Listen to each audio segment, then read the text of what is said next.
नमस्कार दोस्तों, स्वागत है एक बार फिर से आपका डेली 7 MCQ में।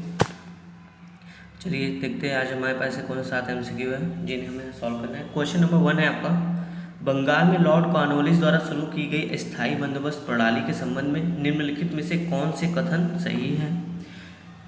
पहला स्टेटमेंट, जमींदारों और राजस्व संग्राहकों को उनकी जमींदारी में भूस्वामी बना दिया गया। सेकेंड, भूमि का स्वामित्व आनुवांशिक और हस्तांतरण बना दिया गया।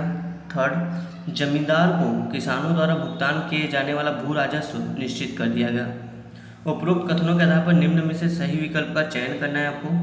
ऑप्शन ए है केवल 1 और 2, बी केवल 1, सी 2 और 3, डी सभी। दोस्तों वीडियो को पॉज कर इसका सही आंसर चुनिए।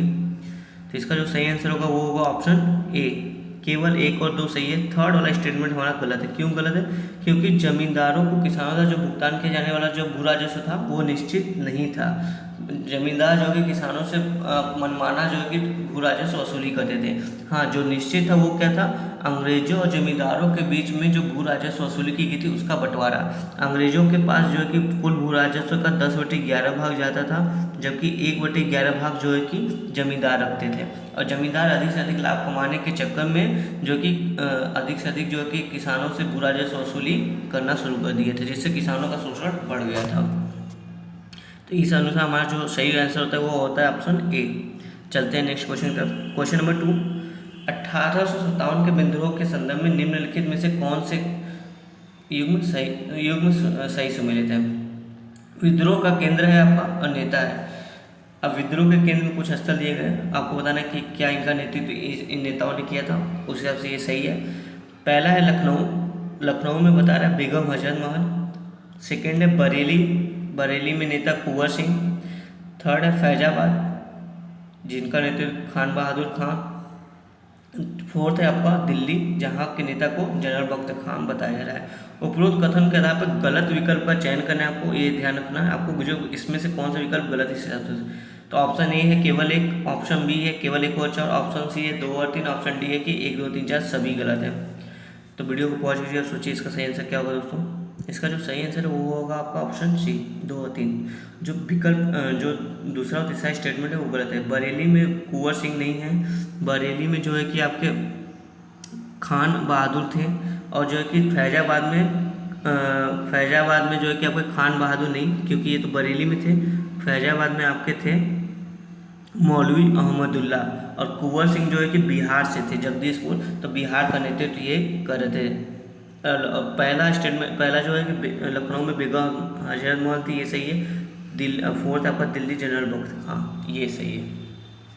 इसके अलावा हम देख लेते हैं इलाहाबाद का नेतृत्व जो है कि लियाकत अली ने किया था। तो ये थोड़ा सा कुछ अहम पॉइंट इसको ध्यान में रखे रहिएगा। चलिए चलते हैं नेक्स्ट क्वेश्चन की तरफ। क्वेश्चन नंबर 3, किसान ऊर्जा सुरक्षा एवं उत्थान स्कीम, जिसे हम कुसुम योजना कहते हैं, से संबंधित निम्नलिखित कथनों पर विचार करना है। स्टेटमेंट 1, इस योजना के 3 घटक हैं और सम्मिलित घटकों के तहत वर्ष 2020 तक 25,750 मेगावाट सौर क्षमता जोड़ने का लक्ष्य रखा गया है। योजना के तहत ग्रामीण क्षेत्रों में किसानों को बंजर या कृषि भूमि में 5 मेगावाट क्षमता तक के नवीकरणीय ऊर्जा संयंत्र लगाने की अनुमति है। योजना के सभी घटकों को सम्मिलित करने पर पूरे वर्ष में कार्बन डाइऑक्साइड में 27 मिलियन टन की कमी आएगी। दिए गए कोड के आधार पर सही विकल्प का चयन करना है आपको। कौन से ऑप्शन सही है? ऑप्शन ए है केवल 1 और 2, बी है 2 और 3, सी है 1 और 3, डी है सभी 1, 2, 3। ध्यान से वीडियो को पॉज कीजिए दोस्तों, सोचिए इसका सही आंसर क्या होगा। तो जो इसका सही आंसर है वो दोस्तों है ऑप्शन सी, 1 और 3। पहला और तीसरा स्टेटमेंट आपका सही है कि हाँ दोस्तों 2022 तक जो कि उनको 25,750 मेगावाट जो कि सौर ऊर्जा से जोड़ना है, और इस योजना के 3 घटक हैं। सेकेंड स्टेटमेंट गलत है। क्यों? क्योंकि योजना के तहत ग्रामीण क्षेत्रों में किसानों को बंजर या कृषि भूमि में, ये तो यहाँ तक तो सही है। 5 मेगावाट क्षमता, 5 मेगावाट नहीं दोस्तों, ये है आपका 2 मेगावाट, ठीक है। 2 मेगावाट क्षमता तक के नवीकरणीय सौर ऊर्जा संयंत्र, अर्थात जिसे हम क्या करें सौर पंप लगाने की बात इसमें की जा रही है। थर्ड क्या है आपका, इस वजह से आपका जो कि सेकेंड गलत हो जाता है। थर्ड क्या, योजना के सभी घटकों को सम्मिलित करने पर जो कि कार्बन डाइऑक्साइड उत्सर्जन में 27 मिलियन टन की कमी आ गई, ये भी सही है, ऐसा आंकड़ा अनुमानित लगाया गया है। तो आपका जो सही आंसर है वो होगा ऑप्शन थर्ड का सी, 1 और 3। चलिए फोर्थ क्वेश्चन चलते हैं, नेक्स्ट क्वेश्चन पर। एक सेकंड थोड़ा सा जूम इन कर लेते हैं। जो ऑपरेशन समुद्र शक्ति संबंधित है, हिंद महासागर क्षेत्र में सैन्य सुरक्षा से, बी खाड़ी देशों में संकट के कारण भारतीयों को वापस लाना, सी भारत द्वारा मानवीय सहायता इंडोनेशिया में सुनामी राहत हेतु, डी हाल ही में मेडागास्कर में आए हुए एवा साइक्लोन से निपटने हेतु राहत कार्य में सहायता देना। ये 4 ऑप्शन आपके पास, आपको बताना है ऑपरेशन समुद्र शक्ति जो चलाया गया था किससे संबंधित है। तो इसका जो सही आंसर होगा दोस्तों वो होगा ऑप्शन सी, भारत द्वारा मानवीय सहायता इंडोनेशिया के सुनामी में राहत कार्य के लिए जो भेजी गई थी उसको हमने ऑपरेशन समुद्र शक्ति नाम दिया था, भारतीय नेवी द्वारा ये ऑपरेशन चलाया गया था। और जो ऑप्शन डी में बोल रहा है मेडागास्कर में जो भी हाल ही में एक साइक्लोन आया था जिसको हम एवा साइक्लोन कहते थे, यहाँ के पे जो राहत कार्य भारत सरकार द्वारा भेजी गई है उसका नाम है ऑपरेशन वनीला। ठीक है, तो ये भी ध्यान रखिएगा, ये अभी लेटेस्ट न्यूज़ है आपका करंट का, 2-3 महीने पहले का ये। तो ये जो ऑपरेशन चलाया गया था इसका नाम था ऑपरेशन वनीला। तो इस हिसाब से हमारा जो सही ऑप्शन होगा ये होगा ऑप्शन सी। क्वेश्चन नंबर 5 देखते हैं, एक क्रॉस स्कीम के संबंध में आपको निम्नलिखित कथनों पर विचार करना है। पहला आपका स्टेटमेंट है, इस स्कीम का क्रियान्वयन केंद्रीय पर्यावरण, वन एवं जलवायु परिवर्तन मंत्रालय द्वारा किया जा रहा है। सेकेंड है, इस स्कीम का उद्देश्य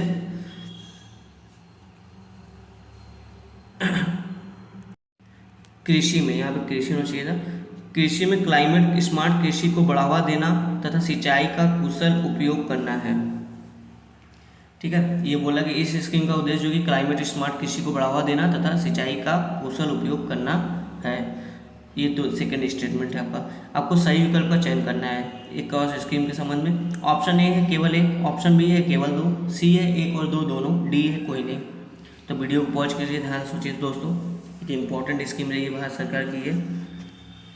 इसका जो सही आंसर है वो डी, कोई नहीं, मतलब दोनों स्टेटमेंट जो कि गलत दिया है। क्यों गलत है, कैसे गलत देखते हैं। पहला स्टेटमेंट इस वजह से गलत है क्योंकि ये मिनिस्ट्री ऑफ आपका जो है कि अर्थ साइंस अर्थात पृथ्वी मंत्रालय द्वारा इस स्कीम को लाया गया है। और जो सेकेंड स्टेटमेंट में इसका जो उद्देश्य बताया वो उद्देश्य ये नहीं है कि कृषि में जो कि क्लाइमेट स्मार्ट कृषि को बढ़ावा देना है। दरअसल इसका जो उद्देश्य है आपका कि इसका उद्देश्य कि जो आपका मौसम है, जलवायु है एवं महासागर है, उनके संबंध में जो है कि पूर्वानुमान लगाना है, जिससे जो कि चक्रवात, तूफान, बारिश जैसे विभिन्न पहलुओं को शामिल किया गया है। इससे जो है कि जो उत्पन्न होने वाले खतरों को रोका जा सके। मेन उद्देश्य इसका इस क्षेत्र में है। तो इस वजह से दोनों स्टेटमेंट गलत है। तो हमारा जो सही ऑप्शन होगा ऑप्शन डी। नेक्स्ट क्वेश्चन तरफ चलते हैं। उमेश सिन्हा कमेटी निम्न में से किससे संबंधित है। ये भी आपका हाल ही का न्यूज है, पिछले 1 साल के अंतर्गत।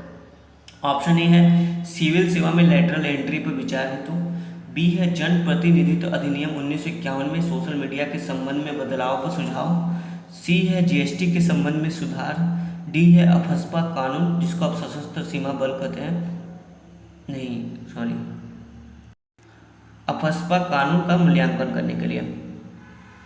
तो ये 4 ऑप्शन आप बताइए कौन सा सही है। तो इसका जो सही आंसर होगा दोस्तों वो होगा आपका ऑप्शन बी, जन प्रतिनिधित्व अधिनियम 1951 में सोशल मीडिया के संबंध में बदलाव पर सुझाव देने के लिए जो कि उमेश सिन्हा कमेटी का गठन किया गया था।